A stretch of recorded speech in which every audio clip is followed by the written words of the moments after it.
Elena sat by the Christmas tree, the lights reflecting softly on the ornaments she'd hung the night before. Her family gathered around, laughing and sipping cocoa. It was supposed to be a happy morning.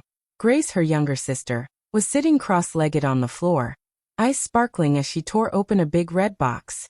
Inside was a small silver keychain and a set of car keys. Grace gasped, "Oh my God, Dad! A car!" Her father chuckled proudly, his face glowing with joy. "You've worked hard this year, honey. You deserve it." Grace jumped up and hugged him tightly while their mother clapped and said, "You really surprised her this time." Elena smiled faintly, her heart already sinking. She knew her turn was next. Maybe, just maybe, this Christmas would be different. Her father turned toward her, picking up a small white envelope from under the tree. "And this one's for you, sweetheart." Elena took it with a polite smile. Inside was a $50 gift card and a short note written in her father's neat handwriting. "Keep being responsible. We're proud of you." For a moment, no one spoke. The laughter faded into an awkward silence. Grace, still holding her new car keys, gave a small laugh to break the tension. Their mother looked away, pretending to tidy up some wrapping paper. Elena's throat tightened. "Thank you," she said softly, forcing a smile. She didn't want to make a scene. She didn't want to ruin Christmas. But inside, something cracked, quietly, deeply. She stood up. "Excuse me," she whispered, and walked down the hallway to her old room. The walls were just as she'd left them, covered with faded posters and old books. She sat on the edge of her bed, the note still in her hand. A car for Grace, a gift card for her. Her chest ached as she tried to breathe evenly. She'd always told herself it didn't matter, that love wasn't measured in gifts. But this morning, it felt different. It felt like proof that she had never been enough for them. From the living room, she could still hear Grace laughing, her father's proud voice, her mother's soft chatter. It sounded far away now. Elena closed her eyes, the words echoing in her mind like a quiet whisper she couldn't silence. Maybe I was never enough. When Elena was little, she used to watch her parents clap and cheer every time Grace did something small, like drawing a picture or reciting a poem. Grace would smile brightly, soaking up all the attention, while Elena sat quietly at the corner of the room, waiting for her turn. Once, Elena brought home a report card full of A's.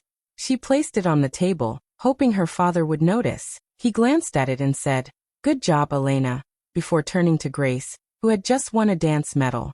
"That's my star," he said proudly, lifting Grace into the air.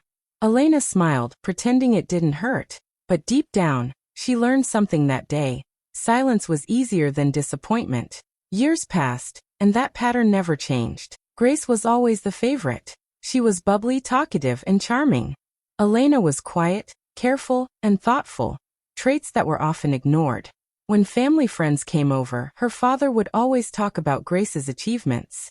"She's got such a bright future," he would say. If anyone asked about Elena, he'd reply, "Oh, she's doing fine." Always responsible. It became her label, responsible. Not brilliant, not special, just reliable. Now at 28, Elena worked as a teacher in a small elementary school. Her students loved her. They brought her small gifts, handmade cards, and warm hugs. In the classroom, she felt seen, appreciated for her kindness and patience. But at home, she was still invisible. Just a few months ago, she'd gone through a painful breakup. Jordan, the man she had dated for 3 years, had sat her down one evening and said, "You're amazing, Elena, but I need to focus on myself right now." She had nodded, trying to stay composed. After he left, she sat alone on the couch for hours, wondering if focusing on himself really meant, "You're not enough." Since then, her apartment had felt emptier. She tried to fill the silence with books and lesson plans, but loneliness hung in the air like a shadow she couldn't shake. When her mother called to invite her home for Christmas, Elena had hesitated. Part of her wanted to stay away, but another part, the small, hopeful part, thought maybe this year would be different. Maybe her father would see her. Maybe they would talk, laugh, and feel like a real family again. But now, sitting in her childhood bedroom after watching Grace unwrap a brand new car, that hope felt foolish. She stared at the walls, remembering the photos her father once hung in the hallway. Grace in her dance costume. Grace at graduation. Grace holding her first job award. There were only 2 pictures of Elena, one from kindergarten and one from high school. She remembered how, as a teenager, she had once tried to talk to her father about it. "Dad, why are there more pictures of Grace than me?" He had laughed. "Don't be silly, sweetheart. We love you both the same." But the walls told a different story. Elena sighed and looked out the window.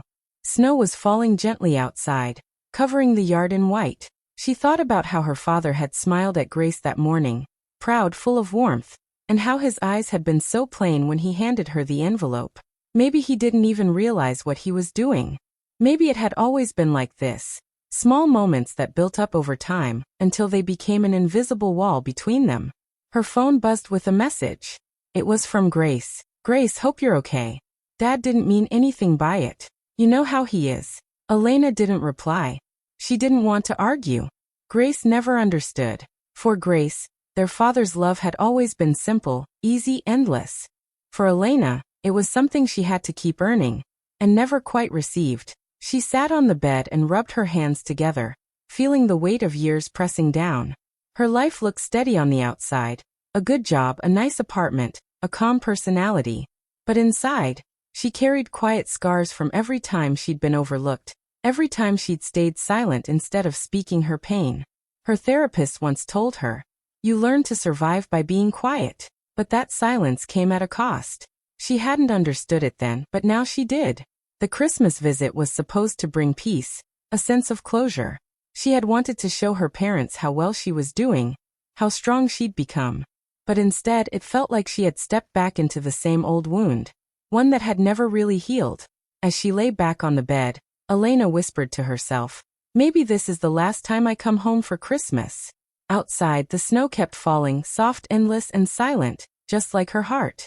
That evening after dinner, the house was filled with soft music and quiet laughter. Elena sat on the couch, scrolling through her phone, pretending to be busy. Grace was showing their mother pictures of her new car, and their father was in the study with a family friend, Mr. Harris. Elena got up to get a glass of water. As she walked past the study, she heard her father's voice through the half-open door. "Grace is going places," he said, his tone proud and full of warmth. "She's always been the ambitious one. Elena's just stable." Mr. Harris chuckled. "Stable is good too." Her father sighed. Yes, but she doesn't take risks. She just stays in her comfort zone. I don't worry about her much. She's fine on her own." The words hit her like a slap. Just stable. That's all he saw her as. Not talented. Not special. Just fine. She stood there frozen, her hand tightening around the glass. For years she had tried to make him proud, to earn his attention. Through school, through work, through everything. But no matter what she did, it was never enough. Grace always shone brighter. Something inside her broke. Quietly but completely. Elena turned away from the door, her face pale. She wanted to cry, to scream, to tell him how much those words hurt, but she didn't. Instead, she went upstairs and began to pack her bag. She told herself she would leave early in the morning, maybe before anyone else woke up. She couldn't stand another moment in that house. As she went downstairs to grab her phone charger, she noticed the light still on in her father's study.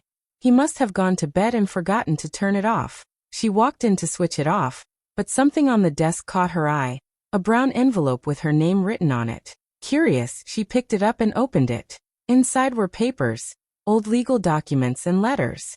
The first page had the title, Last Will and Testament of Margaret Hayes, her grandmother, Elena Fronad. Her grandmother had passed away 3 years ago.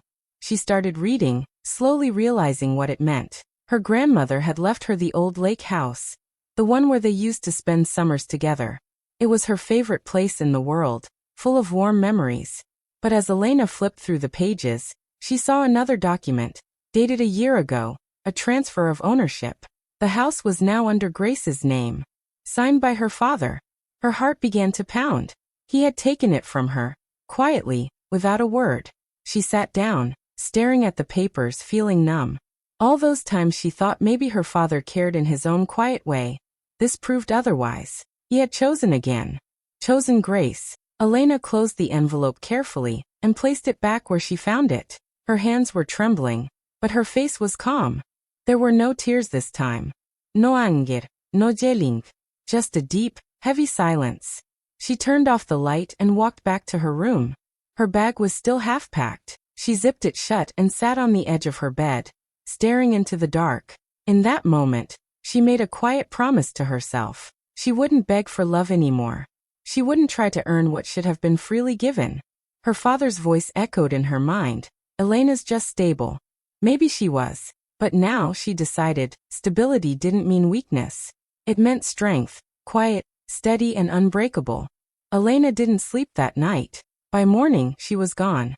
And for the first time in her life, her silence wasn't sadness, it was power.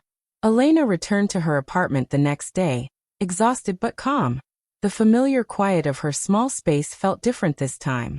It wasn't comforting, it was heavy, like the silence before a storm.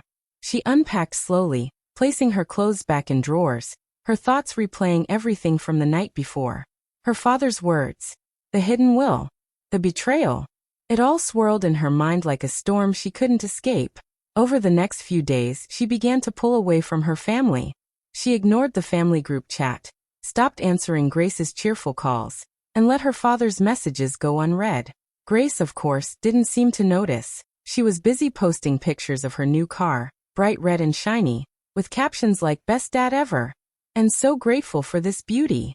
The comments were full of hearts and praise, and their father commented on every post, calling her "my proudest gift." Elena scrolled through them one evening, her chest tightening. She wasn't angry, not anymore. Just tired. Tired of trying to understand why love always had to be earned, and why hers never seemed enough. A week later, her father called. She hesitated before answering. "Elena," he said, his tone clipped, "your mother says you've been distant. Are you upset about something?" She stayed quiet. He sighed. "You could at least call. Grace has been posting about her car, and you haven't even congratulated her. She's your sister, for goodness sake." "I've been busy," Elena replied softly. "Busy," he repeated, his voice rising a little. "You sound ungrateful, Elena. You know how much I do for this family. I don't understand why you always act so cold." Ungrateful. The word stung. She bit her lip, trying not to cry. "I'm not ungrateful, Dad. I just need some space." He huffed. "You always need space. Maybe if you appreciated things more, people would notice you." That was the moment she realized he would never see her. Not really. After the call, Elena sat in silence for a long time. Then she opened her laptop and searched for something she had been thinking about for months. Online therapy. 2 days later, she had her first session. The therapist, a kind woman with warm eyes named Dr. Rowe, listened quietly as Elena explained her family. The favoritism, the silence, the feeling of never being enough. When Elena finished speaking, Dr. Rowe asked gently, "Elena, what would happen if you stopped trying to earn their love?" The question made her freeze. She blinked, confused. "I don't know," she whispered. Dr. Rowe smiled softly. "Then maybe that's where we start." Those words stayed with her. In the weeks that followed, Elena began to write again. At first, it was just short notes, little reflections about her childhood, her parents, her quiet pain. But soon, it turned into pages and pages of stories. Not about revenge or anger, but about what it felt like to grow up unseen. Writing helped her breathe.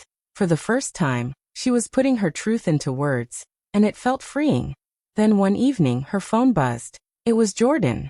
She hesitated before answering. "Hey, Elena," he said softly. "I've been thinking about you a lot. I'm sorry for how I left. I wasn't ready to love someone like you back then." Elena's heart skipped. The old her might have felt hopeful hearing that, but now she felt different. "I appreciate you saying that," she said calmly. "But I've moved on." There was silence on the line. "Maybe we could talk sometime? Just as friends." She smiled faintly. "Maybe. But not right now." After the call, she closed her eyes and exhaled deeply. For the first time, she didn't feel like she had to fix anything or anyone. Her father continued to call every few days, leaving guilt-filled voicemails. "Your mother misses you. Grace feels hurt that you're ignoring her. You've changed, Elena, and not in a good way."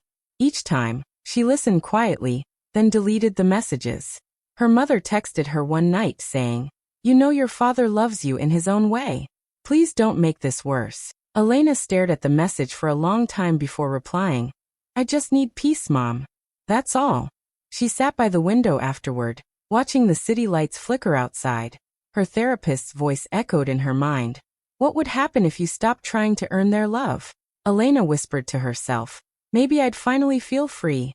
And for the first time in years, she started to believe it. Still, beneath the calm, something was changing. A quiet strength growing where the hurt used to live. She didn't know what would come next, but she knew one thing for sure. She wasn't going back to being silent. Not ever again. One afternoon, Elena was scrolling through her phone when a video popped up on her feed. It was Grace, smiling brightly in front of a familiar house. The lake house. Surprise. Grace said cheerfully in the video. My amazing dad bought me this house. I can't believe it. You're the best, Dad. I love you so much. The video continued with pictures of the house, old family memories, and cheerful background music. It ended with Grace hugging their father, both of them laughing. Within hours, the video went viral. Hundreds of people commented, calling their father so generous, and saying what a lucky daughter Grace was. Elena sat frozen, her phone trembling in her hand.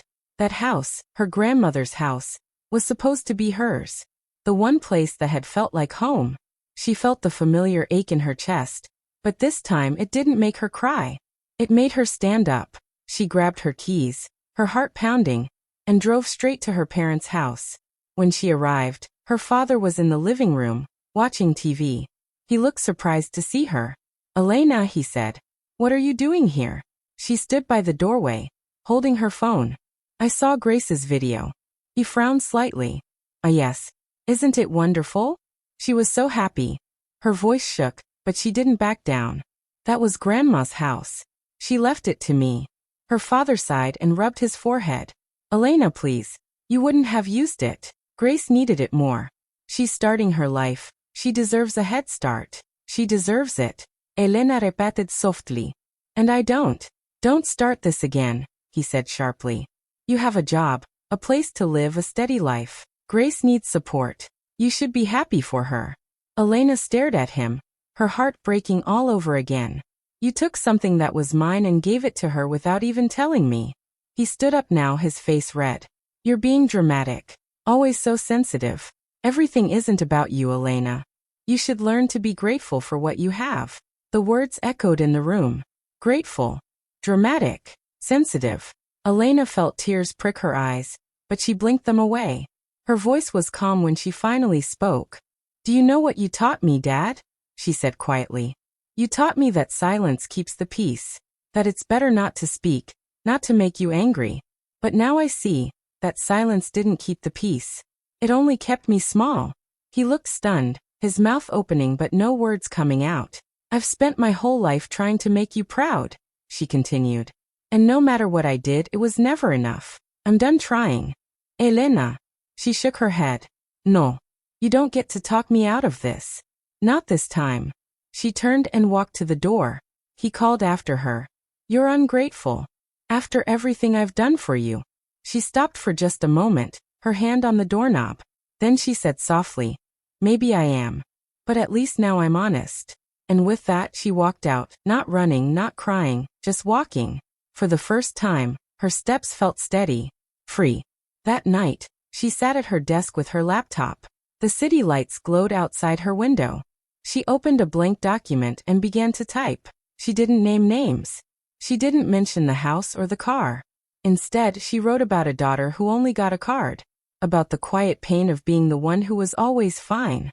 About what it feels like to be loved less loudly. The words poured out of her, raw and real. When she finished, she posted it online under the title The Daughter, Who Only Got a Card. She didn't expect anyone to read it. But by morning, thousands had. Comments flooded in. People wrote about their own families, their own heartbreaks. They thanked her for saying what they'd never been able to put into words. Elena read them with tears in her eyes, not from sadness, but from relief. For the first time, her voice had been heard. And it was enough. Elena's essay spread quickly across social media. Within a week, a few news and media outlets reached out to her, asking if she would speak about her story. At first, she hesitated. She wasn't used to being the center of attention. But then she remembered how good it felt to finally tell her truth. So she agreed. In her first interview, she spoke calmly about emotional neglect, about how some wounds aren't loud or visible, but silent and deep. She talked about how love can sometimes feel like something you have to earn, and how that belief can follow you into adulthood. People connected with her instantly. Comments poured in, thanking her for speaking up. Others shared their own stories, saying her words made them feel seen for the first time. For the first time in her life, Elena felt truly understood, not by her family but by people who had felt the same kind of invisible pain. A few days later, her phone rang. It was Grace. Elena hesitated before answering. "Hey," she said quietly. Grace's voice was shaky. "Elena, I read your essay. I know it's not exactly about us, but I know I've been blind." Elena didn't say anything. Grace continued. "Dad always made it seem like I had to be perfect, that I couldn't fail. I thought his love was real, but it came with pressure too. He controlled me, just differently." There was a long pause. Elena felt her throat tighten. "I'm sorry," Grace said softly. "For everything. The car, the house, all of it. I didn't see how much it hurt you. I just wanted to feel loved too." Elena closed her eyes, letting the words sink in. "I forgive you, Grace," she said gently. "But I think I need some space for a while." "I understand," Grace whispered. "I just wanted you to know I love you." When the call ended, Elena felt lighter. Not because everything was fixed, but because she finally understood that she didn't need to carry the pain alone anymore. A week later, she got another call, this time from her mother. "Elena," her mother began softly, "I read your essay too. It made me cry. I should have noticed what was happening. I'm sorry I didn't. I'm proud of you for being brave, for speaking up." Elena smiled through her tears. "Thank you, Mom," she whispered. It was just a few words, but they meant everything. Over the next few months, Elena's life changed quietly. She continued teaching, continued writing, and even started speaking at small events about self-worth and emotional healing. She didn't want fame, she just wanted peace. One sunny morning, she moved into a small apartment near the ocean. It wasn't fancy or large, but it was hers. Every corner, every sound of the waves, every ray of morning light that filled her window. She decorated it simply. Books on the shelf, soft curtains, a little writing desk facing the sea. Every evening, she'd sit by the window, listening to the waves and feeling something she hadn't felt in years, peace. She no longer needed approval, praise, or permission to feel worthy. She finally knew her value, and it came from within. Elena smiled to herself one evening as the sky turned pink over the water. The girl who once stayed quiet to keep the peace was gone. In her place stood a woman who had found her voice, and used it to heal. Months later, it was Christmas again. The air was cold, and soft snow fell outside Elena's window. Her small apartment by the ocean felt warm and peaceful, filled with the quiet sound of waves in the distance. That morning, she walked to her door and found a single envelope lying on the mat. There was no name on the front, just her address written in her father's neat handwriting. Her hands trembled slightly as she opened it. Inside was a short letter. No money, no card, no fancy message, just words written carefully on plain paper. "I read your story. I'm sorry, Dad." Elena stood there for a long moment, staring at the note. A part of her had waited her whole life to hear those words, even if they came too late. She smiled softly, tears filling her eyes, but they weren't tears of pain anymore. They were of peace. She walked to the window and placed the letter on the sill, letting the light from the snow reflect against it. Outside, everything was white and still, like a quiet new beginning. She whispered almost to herself, "I don't need anything more." Then she made herself a cup of tea and sat by the window, watching the snow fall gently over the ocean. The world felt calm, forgiving and free, just like her heart. For the first time in her life, Christmas didn't hurt. It didn't remind her of what she didn't have. It simply reminded her of how far she had come. Elena leaned back, smiling quietly to herself. She didn't have a car or a big house, or her father's praise, but she had something far greater: peace, freedom, and self-worth. And that was enough. Y buenos días. Two hearts, thanks so much for watching till the end. Don't forget to like, comment, and subscribe. It really helps. See you in the next one. Bye. Waving hand sparkles.